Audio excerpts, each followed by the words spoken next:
My family lied about canceling Christmas, then post photos of the dinner I was excluded from. The day before Christmas, I received a text from my mother. "Catherine, everyone's staying home because of the ice storm. Christmas dinner is canceled. Stay safe." I sighed and set my phone down, disappointed but understanding. Winters in Nashville can be unpredictable, and safety comes first. Or so I thought. What I didn't realize then was that this simple message would shatter years of illusion and expose just how little my presence meant to them. I'm Catherine, 32 years old, an accountant. For most of my life, I assumed I was simply the odd one out in our family, the quiet, responsible sister who didn't quite match the energy of their loud, spirited gatherings. My younger sister Anna, on the other hand, was the golden child. She could do no wrong. Charming, spontaneous, adored by our parents. She was everything I wasn't. That Christmas morning, I stayed in. I made myself hot chocolate, queued up some holiday movies, and tried to enjoy the peacefulness of a day spent alone. It's done, but I told myself it was just the weather. Then, around 3 p.m., I opened Instagram and my heart dropped. There, on my cousin's feed, was a cheerful caption. "Perfect family Christmas at Anna's. So grateful for this tradition. Blessed family time." The photo was a punch to the gut. My entire family, mom, dad, my aunts and uncles, cousins, even grandma, smiling around Anna's perfectly decorated dining table. Everyone was there, except me. Behind them, the windows showed clear skies and sunshine. No ice, no storm, no reason for me to be left out except that they had wanted it that way. Hands trembling, I kept scrolling. There was my dad carving the turkey, my mom proudly arranging her famous Christmas cookies, my nieces and nephews unwrapping gifts with joy. All of it had gone on without me. The ice storm had been a lie. It wasn't the first time something like this had happened. I suddenly realized, over the years, there had been other canceled events, other missed invitations. How many times had I been deliberately excluded, while they acted as if plans had simply changed? How many lies had I quietly believed? The next morning, my phone rang. It was my mother. Her voice was light, casual. "Hi honey, hope you had a nice, quiet Christmas. We missed you." Her words landed like a slap, cold and rehearsed. She didn't know that I'd seen everything, that the lie had unraveled, that I would never see her the same way again.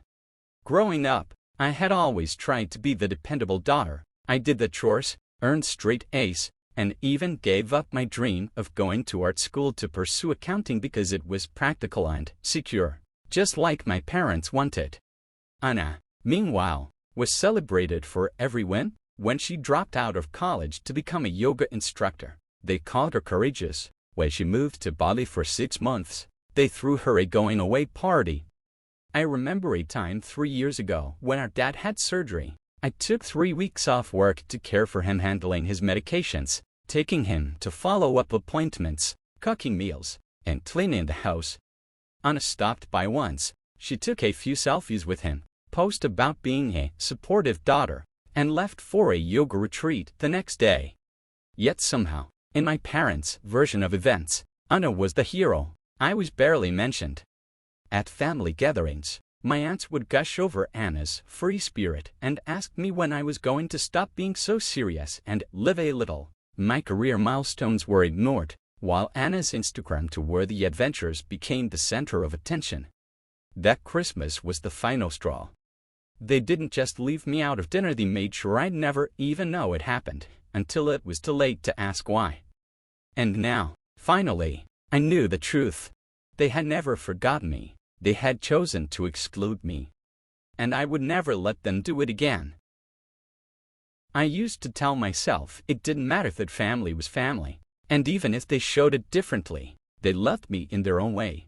Even last month, I spent hours helping my mom prep for Thanksgiving. I chopped, cleaned, and baked alongside her. But when dinner came, I sat in instant silence as she proudly told everyone Anna had done all the work, while I'd barely lifted a finger. I swallowed my hurt and smiled, the way I always did. When Anna announced she'd be hosting Christmas this year, I offered to help planning, cooking, anything. She politely declined, saying she wanted it to be just right. I should have known. But back then, I was still clinging to the illusion of a loving family, still hoping that if I did enough, gave enough, they'd finally let me in.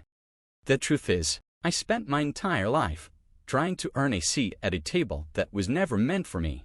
I excused the forgotten invitations, the last-minute plans I was never told about. I convinced myself that if I just worked harder, stayed quieter, gave more, they'd finally see me as part of their perfect family portrait. And then came the call. "Hi honey, hope you had a nice, quiet Christmas. We missed you." My mother's voice was light, rehearsed. I stared at my laptop, still open to Nina's Instagram post, a smiling crowd around Anna's table, everyone in cozy sweaters, clinking glasses, everyone but me. I tightened my grip on the phone. "Really?" I said flatly, because it looks like everyone had a great time at Anna's, except I wasn't invited. The silence on the other end was immediate, thick with guilt. I could practically picture her faith's nervous glance, the quick calculation of which lie might smooth this over. "Oh, well," she fumbled, on a put-it-together kind of last minute. "And you know how you can be at family gatherings so quiet, always off to the side. We just thought." "Thought what?" I asked sharply. "That it would be easier to lie to me, that I wouldn't notice, that I wouldn't care about being excluded on Christmas." She sighed. "Don't be so dramatic. We just wanted to avoid any awkwardness, and I wanted everything to be perfect." And there it was. The same excuse wrapped in different words. All the cancelled events, the vague reasons, the family photos I stumbled upon days later. It wasn't clumsiness. It was deliberate. "How many times," I asked, my voice low, "how many times have you lied like this?" The pause said more than words ever could. "Catherine, you're being oversensitive. This is exactly why." "Why what?" I snapped. "Why I don't get invited. Why you treat me like I'm a burden unless you need something. Why Anna gets praised for showing up while I get ignored for showing up every time." "That's not fair," she said, bristling. "We love you both, but Anna tries harder to stay involved. You're always so busy with work." I let out a bitter laugh. "Busy? You mean when I worked overtime to help pay off your mortgage, or when I took 3 weeks off to take care of Dad after his surgery while Anna dropped by once for selfies and vanished?" Her tone hardened. "If you're going to be like this, maybe we need a little space. Call when you're ready to be reasonable." And just like that, she hung up. I sat there emotionless, the silence louder than anything she'd said. 32 years of moments brushed aside, overlooked, rewritten, clicked into painful clarity. It hadn't been accidental. I wasn't the problem. I never had been. That was the moment I stopped justifying their behavior, stopped shrinking myself to feed into their distorted version of family. I didn't have a family. I had relatives, people who shared my DNA, but never truly saw me. And I was done being the afterthought. Without hesitation, I opened my laptop. My fingers hovered for a second, then began to type fast, furious, unfiltered. To my parents, to Anna, to every aunt, uncle, cousin who sat around the table, smiling like nothing was wrong. Subject line, enough. "I've seen the photos from Christmas dinner," I wrote. "The dinner you told me was cancelled, the one you went to great lengths to hide from me." I was told Christmas dinner was cancelled because of an imaginary ice storm. But it wasn't just a lie, it was a deliberate, coordinated effort to make me spend the holiday alone, and I want you all to know exactly what you did. You didn't just leave me out. You made sure I believed no one else was getting together either. You, together.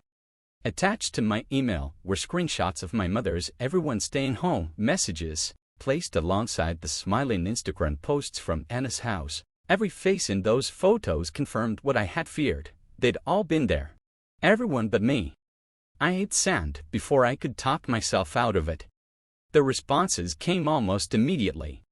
Anbury claimed they'd forgotten to update me when plans changed. Uncle Robert accused me of being too sensitive. My cousin Anne, whose posts had revealed everything, quietly deleted the pictures and messaged me, "You're causing unnecessary drama." Then Anna chimed in with a long, passive-aggressive email. She insisted I never would try at family gatherings, claimed she just wanted one perfect holiday, and in her twisted logic, excluding me was for my own good, because I really don't enjoy being around family anyway. But the worst reaction came from my parents. There was no apology in the attack. My mother started calling mutual family friends, spinning tales about me having a mental breakdown. My father emailed a stern warning about family privacy and accused me of airing dirty laundry. And Anna, true to form, sent a scathing text. "You've really done it now." Mom's crying. Everyone's upset. All because you couldn't just accept that maybe you are the problem. This is exactly why we didn't want you at Christmas. I felt like I was losing my grip on reality. A headlight excluded me, made me believe I was the problem for calling it out. The more I defended myself, the more they distorted the truth. And when I wouldn't back down, they escalated. My mother began showing up at my office, causing public scenes. On a post-fake, but pointed social media updates about toxic people and choosing peace over family. My father threatened to cut me out of his will if I didn't get in line. But their tactics didn't intimidate me. They only confirmed what I had finally come to understand. This wasn't love. This was control.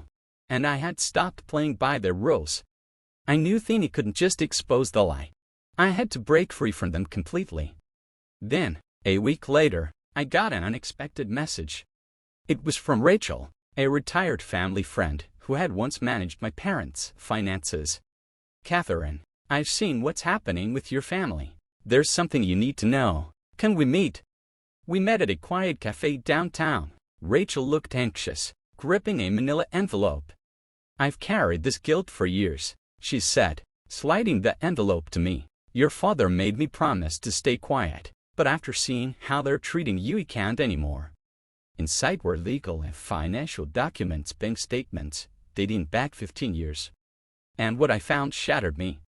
My grandfather had left nearly $300,000 in a trust, specifically for me to fund my education and future. I had never seen a cent.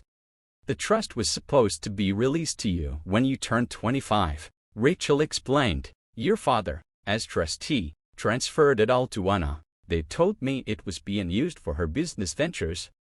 It got worse. My grandfather had also left behind property to be split equally between Anna and me. My parents sold Idacing a power of attorney I had unknowingly signed at 18. "They told you it was for emergency medical decisions," Rachel said gently, "but it gave them control of your financial assets." I felt sick. The same people I had helped financially, taking out loans for school, helping with their mortgage, had been draining my inheritance and giving it to Anna. Bank statements confirmed it. Regular transfers to Anna, labeled business support, yoga studios, Bali retreats, failed ventures, all funded by my trust while I worked overtime to stay afloat. "Why now?" I asked, voice trembling. Rachel didn't hesitate.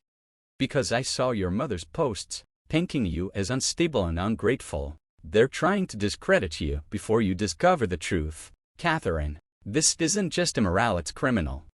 Everything clicked. A character assassination, the pressure, the sudden urgency to control the narrative. They knew I was close to uncovering what they'd done. And they were terrified.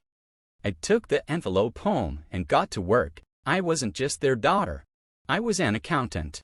And I knew exactly how to trace every fraudulent transaction, every misuse of power of attorney, every lie buried in paper.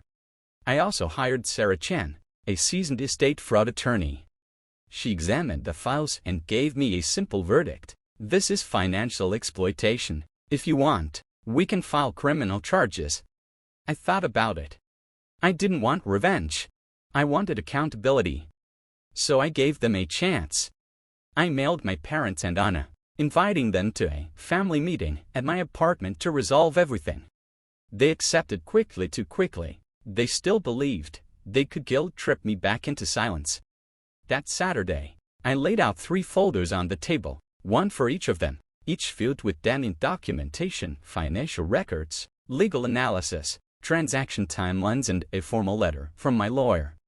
The letter offered them two choices: transfer all remaining funds back to me and sign a legal confession, or face criminal charges, with Rachel as a witness. They arrived with smug smiles, clearly expecting an apology.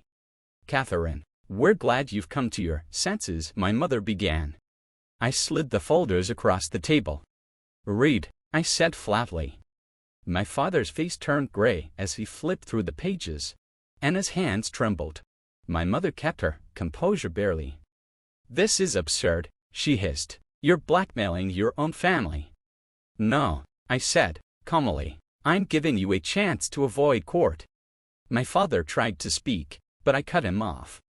"You used my trust to fund Anna's life. You sold my inheritance. You've stolen from me for over a decade." Anna started to cry. "I didn't know. They told me it was their savings." "Don't," I said sharply. "The transfers went directly to your account. You knew."